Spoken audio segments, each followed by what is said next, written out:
First ever factory outlet Mukunda jewellers నూతన branches ఈ ఫిబ్రవరి 20న Jubilee hills మరియు ఫిబ్రవరి 28న వైజాగ్ లో గ్రాండ్ ఓపెనింగ్. ఆసిఫాబాద్ మున్సిపల్ పీఠాన్ని బీఆర్ఎస్ కైవసం చేసుకోవడంతో పాటు చైర్మన్, వైస్ చైర్మన్ పదవులను దక్కించుకోవడంతో కాంగ్రెస్ పార్టీ నాయకులు నైరాశ్యంలో ఉన్నారు. రాష్ట్రంలో అధికారంలో ఉన్న ఆసిఫాబాద్ మున్సిపాలిటీ పీఠాన్ని దక్కించుకోకపోవడంతో ఈ అంశంపై విస్తృత చర్చ జరుగుతోంది. కాంగ్రెస్లో నెలకొన్న గ్రూపు విభేదాలే వారి కొంప ముంచాయని రాజకీయ విశ్లేషకులు అభిప్రాయపడుతున్నారు. అక్కడ కాంగ్రెస్ పార్టీకి మెజార్టీ బలం ఉన్నప్పటికీ అనూహ్య పరిణామాల మధ్య చైర్మన్ పీఠం చేజారిపోవడం రాష్ట్ర రాజకీయాల్లో చర్చనీయాంశంగా మారింది.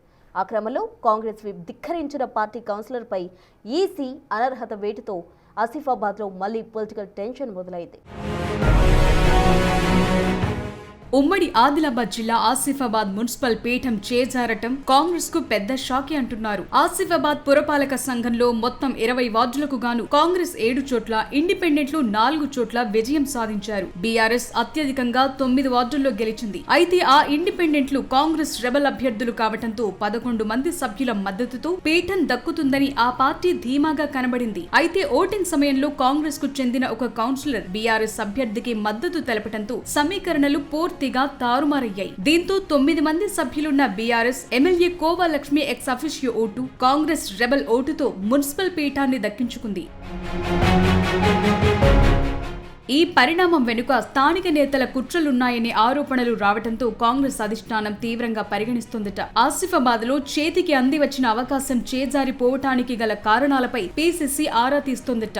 సొంత పార్టీ సభ్యులే వెన్నుపోటు పొడవటాన్ని జీర్ణించుకోలేక కార్యకర్తలు ఆవేదన వ్యక్తం చేస్తున్నారు. ఈ రాజకీయ సంక్షోభం ఇప్పుడు పీసీసీ వద్దకు చేరటంతో బాధ్యులపై చర్యలు తీసుకునే అవకాశం ఉందంటున్నారు. మొత్తానికి ఆసిఫాబాద్ మున్సిపల్ రాజకీయాలు జిల్లా కాంగ్రెస్ లో పెను ప్రకంపనలు సృష్టిస్తున్నాయి.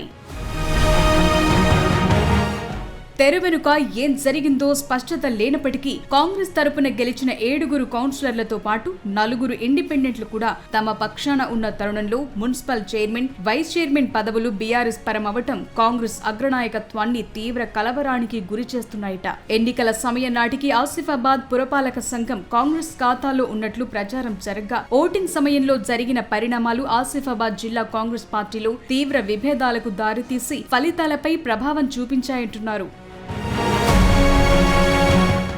ఆసిఫాబాద్ మున్సిపల్ పీఠం దక్కించుకోవటానికి మ్యాజిక్ ఫిగర్ 11 కాగా ఫలితాల తర్వాత బీఆర్ఎస్ గెలిచిన 9 కౌన్సిలర్లు ఒక ఎక్స్ అఫిషియో ఓటుతో కలిపి 10 ఓట్లే ఉన్నాయి. అది కాంగ్రెస్ పార్టీ విషయానికొస్తే గెలిచిన 7 కౌన్సిలర్లతో పాటు 4 ఇండిపెండెంట్లు ఆ పార్టీ రెబల్ అభ్యర్థులు కావడంతో వారు అండగా నిలిచి క్యాంపునకు సైతం వెళ్లారు. దీంతో ఎట్టి పరిస్థితుల్లోనూ కాంగ్రెస్ పార్టీ అభ్యర్థి మున్సిపల్ చైర్మన్ అవుతారని, వైస్ చైర్మన్ పదవి వారికి అండగా నిలిచిన ఇండిపెండెంట్లలో ఒకరికి వస్తుందని ప్రచారం జరిగింది.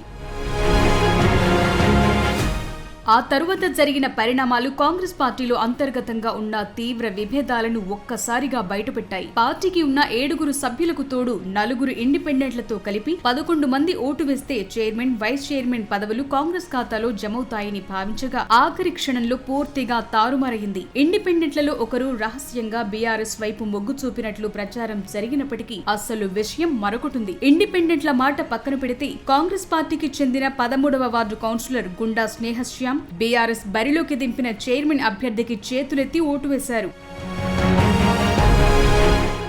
దీంతో కాంగ్రెస్ దక్కించుకోవాల్సిన ఆసిఫాబాద్ పురపాలక సంఘం బీఆర్ఎస్ ఖాతాలో పడింది. ఆదిలాబాద్ డీసీసీ అధ్యక్షురాలు ఆత్రం సుగుణ, ఇతర నాయకులు వారించినప్పటికీ మహిళా కౌన్సిలర్ స్నేహశ్యామ్ మాట వినలేదట. ఆ క్రమంలో ఆసిఫాబాద్ పురపాలక సంఘం చేజారటానికి డీసీసీ మాజీ అధ్యక్షుడు విశ్వప్రసాదే కారణమని ఆరోపిస్తూ కాంగ్రెస్ శ్రేణులు విశ్వప్రసాద్ ఇంటి ఎదుట బైఠాయించాయి. విశ్వప్రసాద్ కారణంగానే తన భార్య క్రాస్ ఓటింగ్ చేసిందని స్నేహ భర్త, యువజన కాంగ్రెస్ నేత గుండా శ్యామ్ బహిరంగంగానే ఆరోపించారు. అది సోషల్ మీడియాలో పెద్ద ఎత్తున వైరల్ అయింది.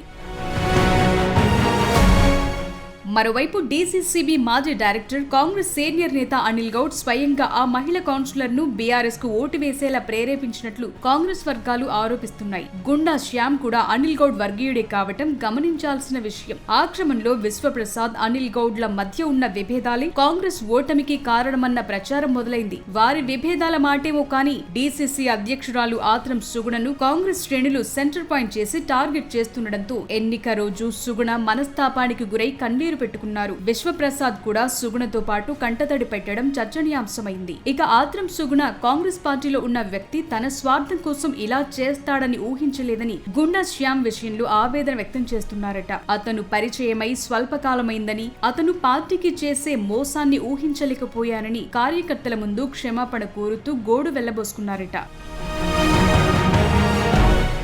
ఈ పరిణామం కాంగ్రెస్ పార్టీ శ్రేణులను తీవ్ర దిగ్భ్రాంతికి గురి చేసింది. దీని వెనుక పెద్ద రాజకీయ తతంగమే నడిచినట్లు పార్టీలోని ఆరోపణలు వ్యక్తమవుతున్నాయట. దాంతో సదరు కౌన్సిలర్ గుండా స్నేహ, ఆమె భర్త గుండా శ్యామ్తో పాటు ఈ తతంగం నడిపించాడన్న అనుమానంతో కాంగ్రెస్ పార్టీ సీనియర్ నాయకుడు అనిల్ గౌడ్ ను డీసీసీ పార్టీ నుండి వెంటనే సస్పెండ్ చేసింది. నేతలు ఒకరిపై ఒకరు విమర్శలు చేసుకుంటున్న నేపథ్యంలో ఈ వ్యవహారం ఇప్పుడు పీసీసీ వద్దకు చేరింది. ఈ నేపథ్యంలో బీఆర్ఎస్ పార్టీకి అండగా నిలిచిన సదరు కాంగ్రెస్ కౌన్సిలర్ దంపతులు సోషల్ మీడియాలో ఓ వీడియో రిలీజ్ చేసి స్థానిక నేతలపై పరోక్షంగా చేస్తోన్న ఆరోపణలు రాజకీయ వేడిని మరింత పెంచుతున్నాయి.